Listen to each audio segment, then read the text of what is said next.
Welcome to the bold analysis. For the first time, the Speaker of the National Assembly, Moses Masika Wetangula, and there is a consensus in this country that is the worst in the history of this country, has been captured on camera saying that their popularity in Western Kenya is wanting. And according to him, he's vouching that the unity of Western Kenya is what will revive their popularity in Western Kenya. In this podcast, we look at the dramatic exchange between Wetangula, Musalia, and Malala. And of course, would Malala be able to challenge the status quo? But of course, what is killing the persuasion power of Wetangula and Mudavadi is what I'm going to look at with this in this podcast. First, let me start by acknowledging that I want to thank you for this month of August. We had a project to support and build a house for Mama Rahab Ngina in Joro. I rallied you that Mama Rahab was really in need. She's blind and widow. Lost her husband, the husband in PV last elections. And of course, she was living in quite a poor structure. And I rallied you so that we have successfully built a house for Rahab, as you can see here. Nyumba tumeweza kujenga. And ndio sasa, I think the finishing part ni rangi wanapaka. They'll be able to do the rangi by today, I think, rather than tomorrow. And then the final phase, as we finish this project, ni to make sure, number one, because she's blind, tumemwekea solar. And so on Saturday, we'll make sure kwamba tumeweza kumwekea solar. And then we'll also sort out by bed, the mattresses and the beddings for her and the boy. And also buy school uniform, shoes, and provision for how the young boy can go to school in that term. And God will bless us, and may God bless us for standing through. I called you, I called upon, I charged you, I mobilized you, I just led the way, and God allowed us to do it. And thank you very much. If you can still feel that you want to partake and participate in this, you can still reach out. Yeah, you can do one or two that you can still do. Hata kama ni kumpatia bado a monthly stipend, it will still go a long way. We are also should also do some small budget for her. It will also come along the way. Malala arrived in Malava for the burial of UDA candidate aspirant Aranje. And in that burial, Musalia, Wetangula, and the other leaders were attending. And there, he took the microphone to call out Malala and the government of Kenya to call out Wetangula as the president talks about corruption. Lakini ukiona hospitali za Kakamega zinafungwa, ukiona St. Mary's Hospital imefungwa kwa sababu SHA haijalipa pesa na deni ya St. Mary's Hospital. Lakini ile kitu inanishangaza, hapo St. Mary's Hospital, hospitali imefungwa, lakini mochari inafanya kazi. Hao watu wana mpango gani na sisi ba? Mimi ningependa kuchallenge viongozi hawa ambao wanakaa na rais. Kabla mseme jambo lolote, make sure that our hospitals are operational. Hawezi kuja kutuambia unataka kitu kingine na sisi tunakufa. Mimi ningependa kuomba tafadhali, tuhakikishe matibabu inafanya kazi. Jambo la pili, vile mimi naunga mkono viongozi wa kitaifa ambao wanasema ni lazima tupigane na ufisadi. Because wale watu wanakula pesa ya wananchi ndio wanafanya barabara zetu haziundwi. Wale watu wanakula pesa za wananchi ndio wanafanya hata madawa zifiki kwa hospitali. Mimi naunga mkono president juzi alisema kwamba kuna watu corrupt katika bunge. Kwamba kuna watu walikuwa wanataka walihongwa milioni 10. Na akasema atataja hao watu. Mimi ningependa kuuliza rais, Kama wewe ni rais na unachukua miezi 3 kutaja mtu mmoja, unataka huyu ofisa wa traffic achukue miezi ngapi kutaja mtu wa corruption? Niseme nisiseme? Nitoboe nisitoboe? Mimi nauliza Ruto, wewe kwa sababu ulisema wewe you are a consumer of raw intelligence, wewe utuambie, tayari ushajua huyo mbunge, tayari ushajua ni nani alikuwa anapeana pesa. Ningependa kuomba President Ruto, if you are serious about fighting corruption, tafadhali taja hao wabunge. Na Mheshimiwa Wetangula uko hapa, wewe ndio mkubwa wa bunge. Wanasema corruption iko mingi kwa bunge yako wewe. Na nakuambia kama uko hapa, you must be accountable Wetangula. You are the head of the legislative arm. You are third in command. Hatuwezi kuwa tunaongea wewe Savula, acha mambo ya time bana. Mimi naongea mambo ya maana bana. Wewe relax bana. Wetangula was seated there, and while he was actually talking about all this, the crowd was cheering. And this was to really a big embarrassment to Musalia and Wetangula. When Malala started attacking government, the microphone was put off. Savula, the deputy governor from Kakamega, was actually the master of ceremony. So he ordered the microphone to be put off, and it really brought a little bit of some drama. But then Malala walked out of the venue and proceeded for the campaigns. This was it here.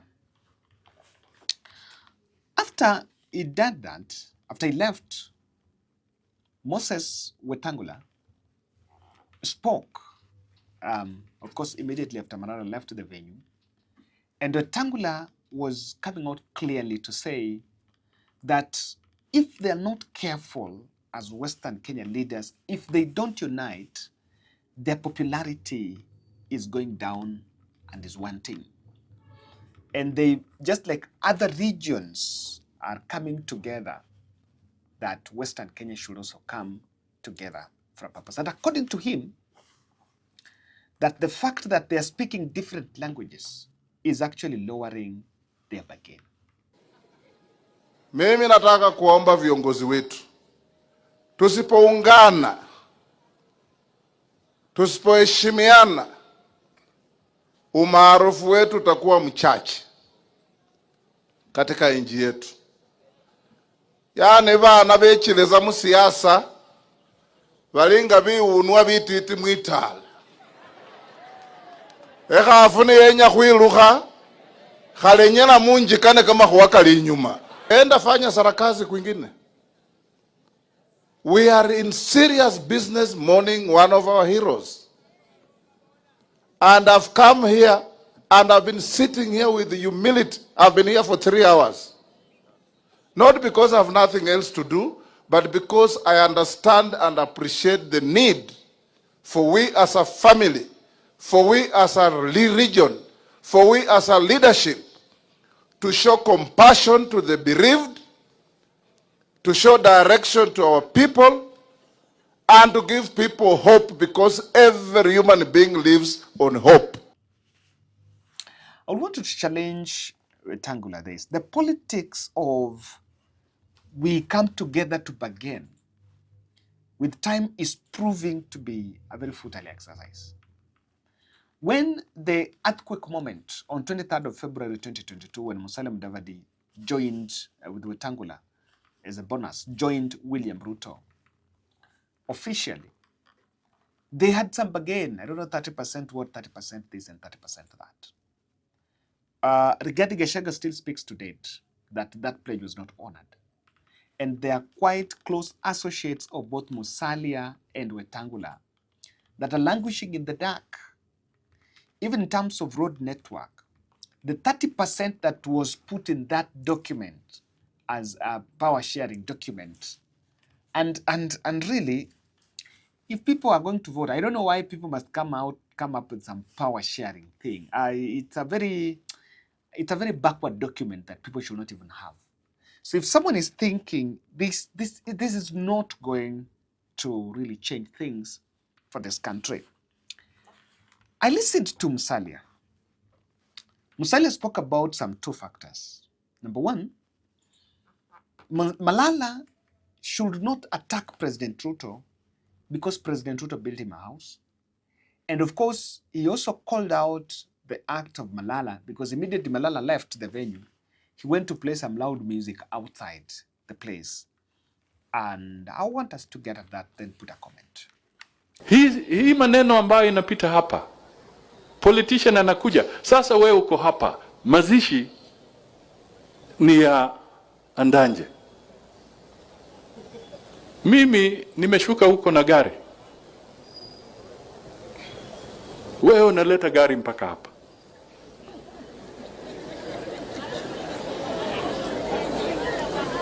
Sasa nani ni mkosa wa heshima na nani ana heshima? Na wengine wanapiga makofi tu.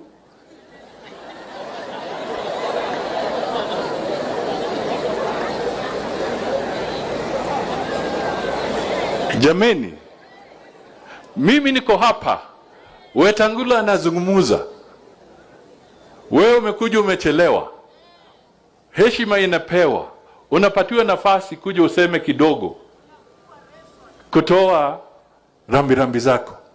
Sasa wewe unakuja hapa na mambo mengi, ukishamaliza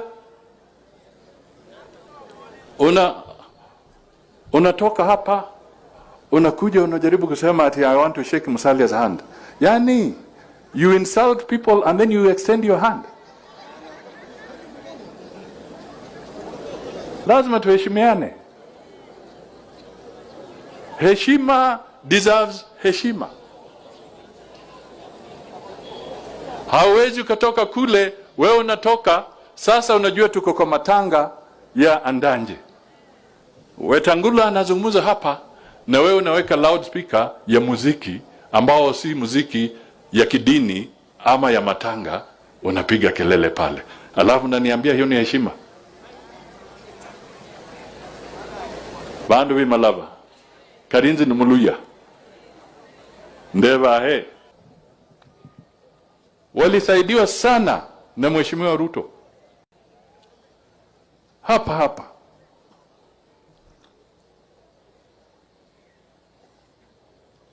Walisaidiwa sana kwa kampeni yao na Mheshimiwa Ruto. Na nyinyi mnajua. Sasa unamkana yule alikuwa akikusaidia.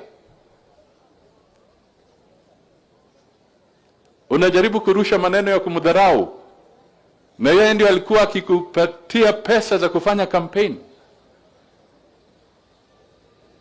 Hii dunia kweli ina mambo maajabu.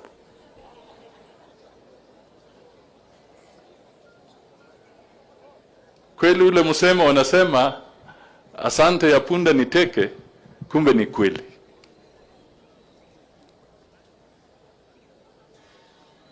Kwa sababu sisi tunajua ulishikwa mkono na huyo rais ambaye unamtusi, akakushika kama mtoto wake, akakupatia nafasi, akakuweka pale. Sasa badala ya wewe kukaa na yeye, wewe ukafata yule jamaa ambaye anazungumza ukabila asubuhi, mchana, alasiri, jioni, akilala anaota ukabila. Sasa wewe ulitoroka na yeye, ukaenda na yeye, unakuja kulaumu Ruto. You are the one who walked away from Ruto. So don't... Two things.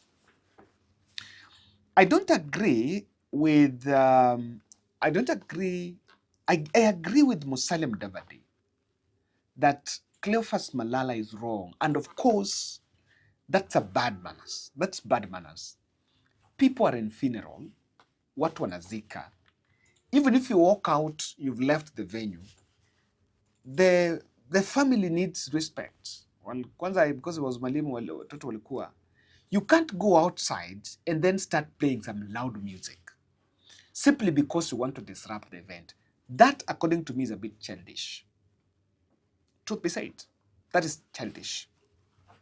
Now, what I don't agree with Mudavadi is the fact that Malala should not talk about Kenya Kwanza, should not opposed President Ruto because President Ruto built him a house. This is the thing.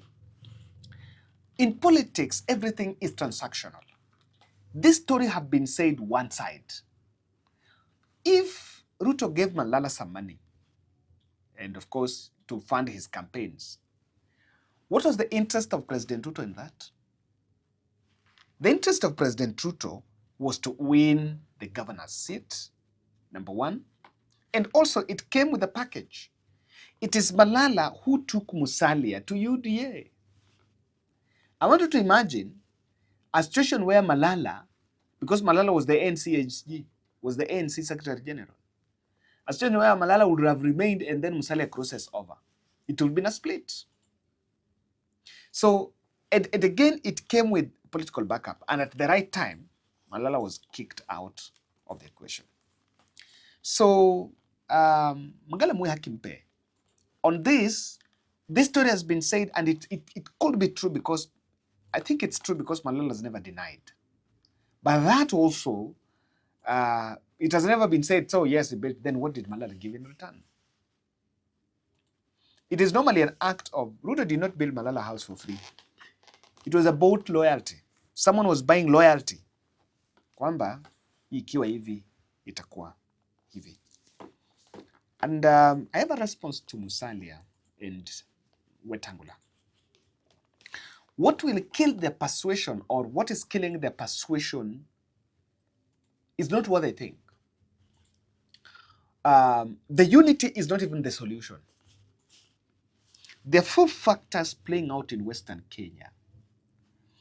And this is what is threatening the space of Musalia and Wetangula. Number one, the reason why Wetangula is a bit shaken is the fact that he does not see himself becoming a speaker in 2027. Remember, he is a speaker courtesy of UDA votes. Courtesy of UDA votes. And of a power sharing document that was signed way back before the elections. That's what put him as the speaker. Now, through that, he had to hand over the Ford Kenya votes. Now, refusing to fold Ford Kenya is a strategic move that has actually annoyed President Ruto. So one of the things that is actually destroying their persuasion is the 2 positions, Prime Cabinet Secretary and Wetangula. Wetangula is third in command, the Speaker of the National Assembly. The 2 positions, while they have trappings of power and privileges, but it has little trickle down. I've asked this question. If you go to Bungoma, probably if you go to Kakamega, I've been to Kakamega a number of times. What is it to show for the post of Speaker or Prime Cabinet Secretary? People from Kakamega, my friends Kina Marion here, you can tell me, what is it to show for the post of Speaker? Nothing. Not much. That are contributed. Probably a fundraiser here and there, bringing up in peace together. But not so much can be felt because so and so is the Speaker of the National Assembly. The second issue is this. Raila arrival in the party weakens Musalia and Wetangula. The main reason why William Ruto is elevating the profile of Raila, and that is why you see in state functions, Raila is being given a superior seat next to the president. The perception to come like Raila is a co-president is what? He wants Raila to overshadow Musalia and Wetangula. In fact, there is, in the mind of people, Raila is meant to be ahead of course, ahead of Wetangula and Mudavadi in the hierarchy of power. That perception is supposed to be created. And when Raila arrives with ODM. ODM has infiltrated Western. Now, in this point, Ruto is to choose. I want someone to negotiate for Western. Raila comes in masquerading as the person, as the chief negotiator. And themselves, they've allowed it. Sometimes when you listen to the young voices of the Tawe guys saying, Raila will not negotiate for us, those people, the community, the residents, the Luhya nation listens to them more than the Musalia and Wetangula. Now, folding ANC and their parties created a golden chance for the Tawe. And the Tawe guys now have a chance to push their numbers and their agenda in the community, or rather in the area. Privatization of the sugar industries, of the sugar mills, it's a big issue because contrary to, of course, against the profitability calls and how it would actually boost income in those areas, it has also come with its fair share of problems, the riddle of redundancy. And that has created a point to question. Thank you.